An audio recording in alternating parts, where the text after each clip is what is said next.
Сәлеметсіңдер ме, құрметті оқушылар? Бүгін біз сендермен тәуелдік жалғаумен танысамыз. Тәуелдік жалғаудың түсінігі: жекеше және көпше түрі. Қ, Ғ, К, Г, П, Б әрпіне айналуы. Заттың біреуге меншікті екенін білдіретін қосымшаларды тәуелдік жалғау дейміз. Тәуелдік жалғау үш жақты айтылады. Тәуелдік жалғау екі түрлі жолмен түрленеді: жекеше және көпше түрде. Мысалы, жекеше түрде: бірінші жақ менің қаламым, екінші жақ сенің қаламың. Екінші жақ сыпайы түрде: сіздің қаламыңыз, үшінші жақ оның қаламы.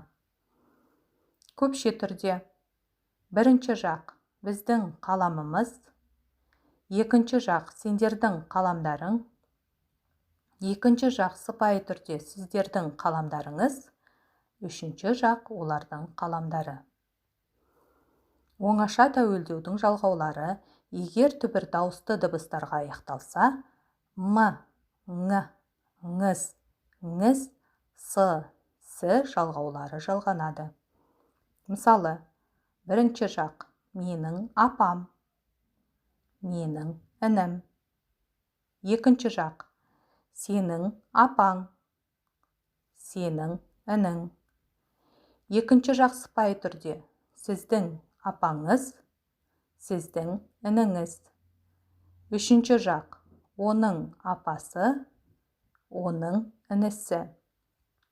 Егер түбір дауыссыз дыбыстарға аяқталса: ым, ім, ың, ің, ыңыз, іңіз, і жалғаулары жалғанады. Мысалы, бірінші жақ менің басым, менің жерім.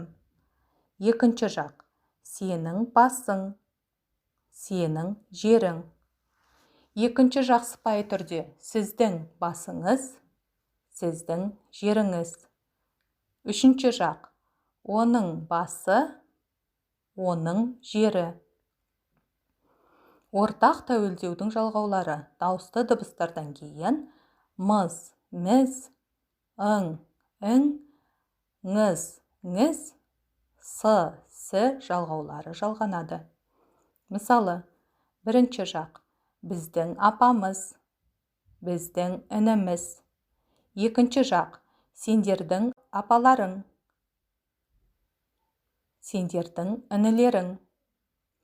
Екінші жақ сыпайы түрде: сіздердің апаларыңыз, сіздердің інілеріңіз.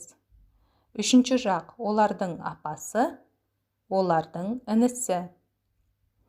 Дауыссыз дыбыстардан кейін ымыз, іміз, ың, ің, ыңыз, іңіз, і жалғаулары жалғанады.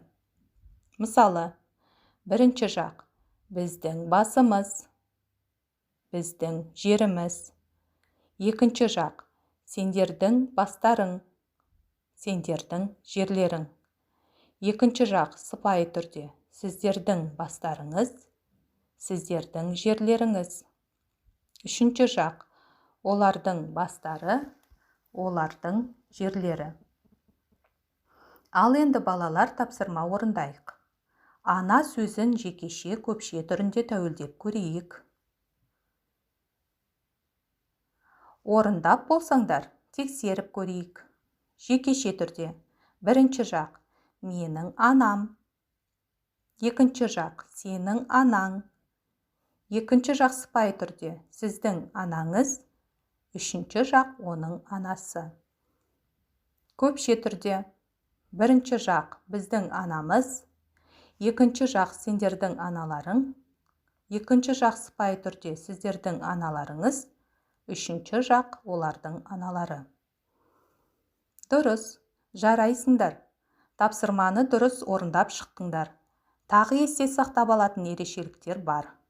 Қатаң Қ, К, П әріптерінен кейін тәуелдік жалғаулар жалғанса, Г, Ғ, Б ұяң дыбыстарға өзгереді. Мысалы, К, Ғ әрпіне өзгереді. Сабақ, сабағым. К, Г әрпіне өзгереді. Күнделік, күнделігім. П, Б әрпіне өзгереді. Мектеп, мектебім.